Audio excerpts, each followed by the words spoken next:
жақсылықта және тақуалықта некедегі бір мақсат жәрдем беріп тұру керек екен. Яғни Құдайға разы қылатын амалдарда бір-біріне жәрдем беріп, таң намазына тұра ғой деп. Тұра алмай жатыр ма, бір-екі жеріне массаж жоқ, тошқыларын басып жіберіп деген сияқты. Бір-бірін мысалға еркегі тұрса әйелін оятып, әйел тұрса еркегін оятып деген сияқты. Мүмкін тағашты оқитын отбасылар бар. Жаңа өткенде бір отбасын айтып жатырмын ғой. Біз өзіміздің семьямызбен отырып 100 салауат айтпайынша ұйықтамаймыз дейді.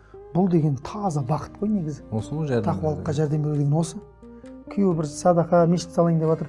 Өзіміздің жағдайымыз қалай болады деген сияқты не қылмай, бисмилля, Алла ризық береді, сен сала бер.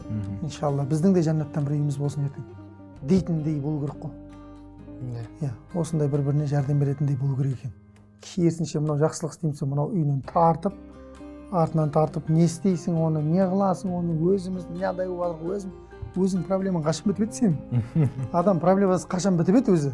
Ешқашан біткен жоқ қой. Өлген адамда ғана ғой проблема. Иә, өлген адамның проблема жоқ, оның екінші проблемасы басталады. Иә, басқа жақта.